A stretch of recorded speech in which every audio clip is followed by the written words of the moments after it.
বলছে যদি ল্যাপ্লাস রূপান্তর f অফ d একটা ফাংশনের যদি ল্যাপ্লাস রূপান্তর f অফ s হয় তাহলে এইটাকে ল্যাপ্লাস রূপান্তর করলে হবে f of s by s কাকে ল্যাপ্লাস রূপান্তর হচ্ছে একটা ইন্টিগ্রালকে আর একটা ইন্টিগ্রালকে ল্যাপ্লাস রূপান্তর করে পাবো f of s by s এটা একটু প্রমাণ করে দেখাতে হবে কথা ক্লিয়ার আচ্ছা তো আমরা এই পূর্বে ক্লাসে যা দেখেছি তাতে আমরা শুরুতে এতটুকু দেখেছি যে কোনো একটা ফাংশনকে ল্যাপ্লাস রূপান্তর করতে এই ইন্টিগ্রালকে ল্যাপ্লাস রূপান্তর করতে আমরা শিখেছি কথা ক্লিয়ার তো এখন এই ইন্টিগ্রালটাকে আমরা একটা ফাংশন বিবেচনা করব এবং আমরা যে ফাংশনকে ল্যাপ্লাস রূপান্তর করি এই ফাংশনকে ল্যাপ্লাস রূপান্তর করি আমরা যে ফাংশনকে ল্যাপ্লাস রূপান্তর সেটা t এর ফাংশনকে আমরা যদি ল্যাপ্লাস রূপান্তর করি t এর ফাংশন তাহলে কথা বোঝা গেছে তাহলে এর উপর ক্লাসে আমরা দেখেছি যে ল্যাপ্লাস রূপান্তর করা হয় কোনো একটা ফাংশনকে এটা t এর ফাংশন থাকে যদি এর পূর্বে আমরা দেখেছি যে কোনো একটা সমাকলনকে ল্যাপ্লাস রূপান্তর কিন্তু আজকে সেটা করব এই সমাকলনটা আমরা তো করে দিয়ে রাখি এই সমাকলনটাকে আমরা একটা ফাংশন ধরে নেব এই সমাকলনটা কি করব একটা ফাংশন ধরে নেব কথা ক্লিয়ার আচ্ছা তাহলে প্রমাণ আমরা এটা প্রমাণ করি প্রমাণ আমরা ধরে দিলাম c অফ t সমান 0 থেকে t f of u du ধরি c অফ t সমান 0 থেকে t f of u du এই যে এইটাকে ল্যাপ্লাস রূপান্তর করব এইটাকে সেই t এর ফাংশন হিসেবে আমরা ধরে নিলাম কথা ক্লিয়ার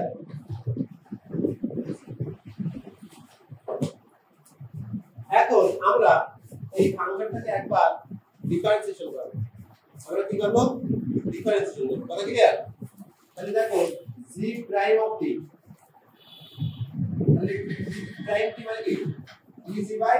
dt এর মানে তো এটা নাকি dc বাই dt কথা ক্লিয়ার এটা মানে আছে dc বাই dt আর এই g মানে কি এখানে g শুধু দেখে তো g এখানে ফাংশন মতই কি আছে তাহলে t এর ফাংশন কি g কিন্তু t এর ফাংশন কথা বোঝা গেছে যেরকম তোমরা y কাল f অফ x যদি থাকে এটা dy বাই dx সমান তোমরা এরকম লিখো f প্রাইম x লিখতে হয় আবার df বাই dx লিখলেও হয় তা আমরা ফাংশন থেকে উচ্চ রাখি অন্তরীকরণ এখানে কিন্তু যেটা উচ্চ আছে সেটা t এর মান তাহলে d বাই dt এইটা এখন এই g সমান কি ধরেছি g অফ t কত এইটা তাহলে 0 থেকে t f অফ u কথা ক্লিয়ার কথা কি বুঝেছো হ্যাঁ ইনশাআল্লাহ এখন একটা ইন্টিগ্রালকে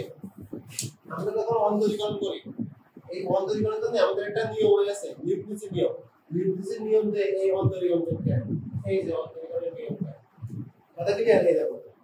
এটা একটা ইন্টিগ্রাল ছিল এই ইন্টিগ্রালটাকে দেখো আমরা যখন অন্তরীকরণ করছি এই যে সেটা দেখো আর একটা ইন্টিগ্রাল ছিল সেটাকে আমরা কি করছি ডিফারেন্সিয়েশন করছি di বাই dy এইটার এই নিয়মটাকে কি হয় লিবনিজের নিয়ম তাহলে আমরা কি লিখব যে এই সূত্রটা কি যে ওই ইন্টিগ্রালটা লোয়ার লিমিট আপার লিমিট ওই ইন্টিগ্রালের যে ফাংশন এই ফাংশনকে একবার আমরা কি করব আংশিক করব এই ফাংশনকে কি করব একবার আংশিক করব তার সাথে কি করব আমরা বলে তুমি বলেছে এটা x হওয়ার কথা তাহলে y হওয়ার কথা এটা মানে হবে কি y যেহেতু আমরা কি করছি ডিফারেন্সিয়েশনটা করছি y এর সাপেক্ষে তাহলে এখানে কি হবে y এর সাপেক্ষে ওই ফাংশনটাকে আমরা আংশিক করব প্লাস ওই ফাংশনে আপার লিমিট বসাবো কিন্তু ওই আপার লিমিটটা আবার y এর সাপেক্ষে ডিফারেন্সিয়েট করব কি ডিফারেন্সিয়েশন সম্পূর্ণ ডিফারেন্সিয়েশন সম্পূর্ণ অন্তরীকরণ মাইনাস কি বলবো লোয়ার লিমিট লিমিট বসানোর নিয়ম কি আপার লিমিট মাইনাস লোয়ার লিমিট এবার দেখো ওই ফাংশনে আমরা লোয়ার লিমিট বসাইছি অর্থাৎ x এর জায়গায় দেখো g বসাইছি কথা ক্লিয়ার আবার ওই g কে আমরা y ফাংশন তাই g কে আবার কি হইছে y এর সাপেক্ষে ডিফারেন্সিয়েট এই নিয়মটাকে কি বলা হয় লিবনিজের নিয়ম কথা ক্লিয়ার তাহলে এখানেও দেখো ওই নিয়মটাই আমরা ফলো করব তাহলে কি ওই নিয়ম অনুসারে দেখো ওই ডিফারেন্সিয়েশন যা ইন্টিগ্রালটা থাকবে কিন্তু এই ফাংশনটাকে কি করব আংশিক করব কার সাপেক্ষে অন্তরীকরণ করতে কার সাপেক্ষে t এর সাপেক্ষে এটা t এর সাপেক্ষে কি হবে আংশিক হবে t এর সাপেক্ষে তারপরে প্লাস এবার ওই ফাংশনে কি করব আপার লিমিট কত তাহলে এই ফাংশনে কি হবে না এটা ডেল হবে ডেল হবে ডেল টি হবে না কোনটা ডেল এটা তেল। এখন দেখো তাহলে এই ফাংশনে এবার ইউএস জায়গায় কি হবে আপার লিমিট পাবো তাহলে বলো কি f অফ t ইনটু এখন ওই t কে আমরা কি করব ডিফারেন্সিয়েশন করব f অফ t আবার ওই t কে কি করব ডিফারেন্সিয়েশন কার সাথে t এর সাথে কি ডিফারেন্সিয়েশন সম্পূর্ণ ডিফারেন্সিয়েশন কথা ক্লিয়ার তারপরে কি হবে মাইনাস ওই ফাংশন কি লোয়ার লিমিট পাবো তাহলে f অফ 0 আবার ওই 0 কে কি করব t এর সাথে ডিফারেন্সিয়েশন এটা হলো লিমিটেশন কথা ক্লিয়ার পাকে দেখো লিমিটেশন নিয়ম অনুসারে পাই এটা লিখে আছে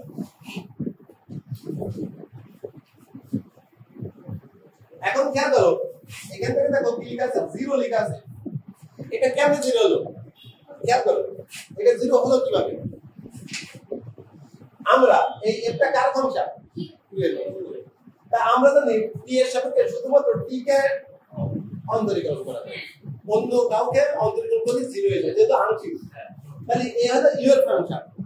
তাহলে u এর ফাংশনকে t এর সাপেক্ষে করলে কি হবে 0 কোন হতে পারে না তো ধরো কথা ক্লিয়ার তাহলে এই জন্য এখান থেকে 0 পেলাম আর এখানে f অফ t থাকলে আর t এর সাপেক্ষে t এর করলে কত হয় 1 অন্তরীকরণ করলে কি হয় 1 আর এখানে দেখো 0 তার মানে ধ্রুবক করলে 0 হয় যেমন 2 কে তুমি যদি অন্তরীকরণ করো x এর সাপেক্ষে 2 কে তাহলে কত হয় 0 হয় না আমরা জানি যে d বাই dx a সমান 0 d বাই dx a সমান 0 অর্থাৎ ধ্রুবককে অন্তরীকরণ করলে 0 হয় পুরো সংখ্যা হতে পারে তাই না তাহলে আমরা একটু ক্লিয়ার তাহলে এখান থেকে আমরা পাচ্ছি f অফ 0 ইনটু তাহলে শুধুমাত্র আমাদের থাকলে এখান থেকে f অফ t তাহলে আমরা কি করলাম g প্রাইম t সমান বললাম কি f অফ t তাহলে আমরা g প্রাইম t সমান বললাম আর এটারে আমরা এক নম্বর ইকুয়েশন দিলাম ঠিক আছে t সমান g প্রাইম অফ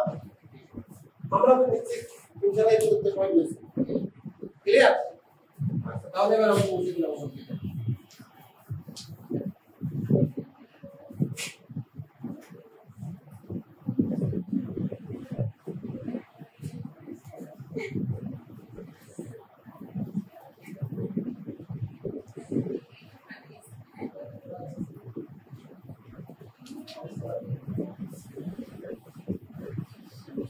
তাহলে এবার দেখো আমাদের থাকলে g প্রাইম অফ t সমান এত f অফ t আর এবার দেখো আমরা এবং g অফ 0 অর্থাৎ দেখো g অফ t সমান তো এটা ছিল g অফ t সমান এটা ছিল তাহলে এখানে আমরা কি করছি t এর জায়গায় 0 বসাচ্ছি তাহলে কি হয় 0 থেকে 0 f অফ t তা 0 থেকে 0 সীমা কি করে যদি আমরা সমাকলন করি তাহলে 0 পর্যন্ত 0 হয়ে যাবে তাহলে এখান থেকে আমরা পাবো কত সমান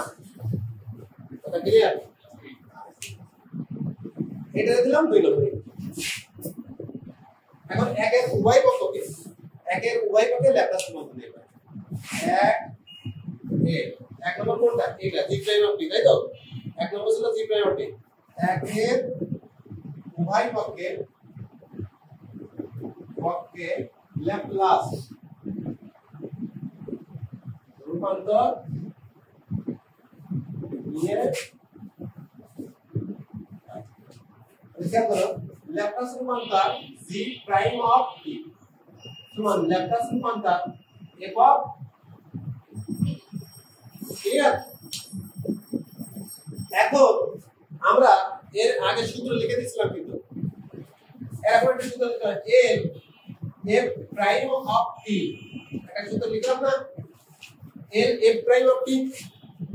এর পূর্বে লিখে দিয়েছিলাম f প্রাইম অফ t সমান s f of s minus f of 0 দেখো এই সূত্র লিখলাম মনে পড়ে কিনা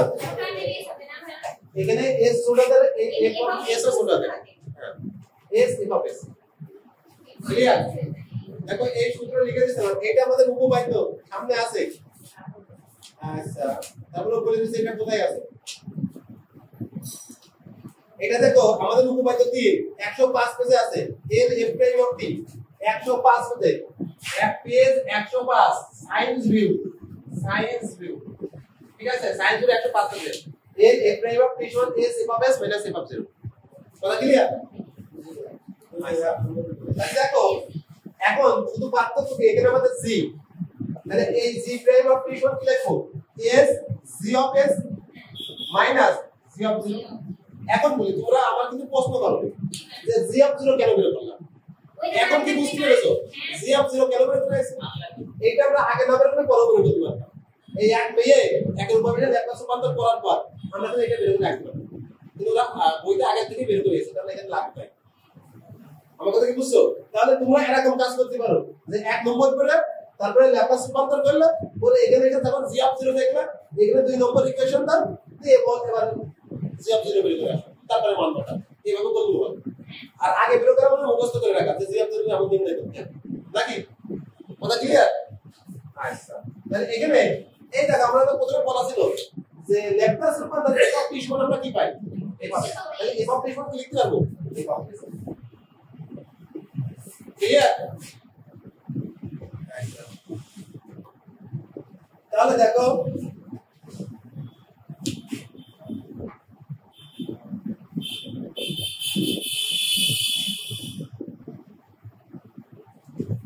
এখন একটু খেয়াল করো s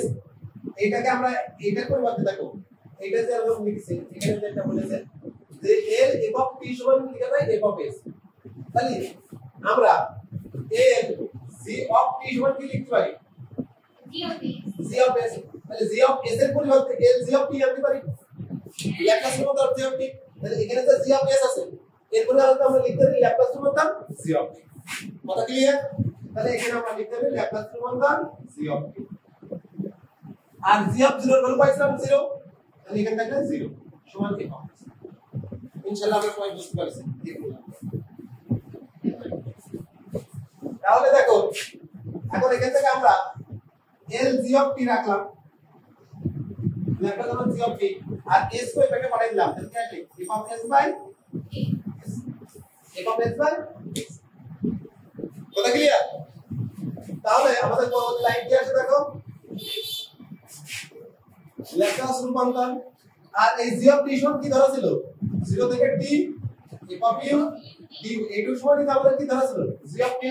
তাহলে এটা সমান কি বললাম f of s by s তাহলে আমাদের সেই থিওরি দেখো প্রমাণ ইনশাআল্লাহ আমরা সবাই এটা ক্লিয়ার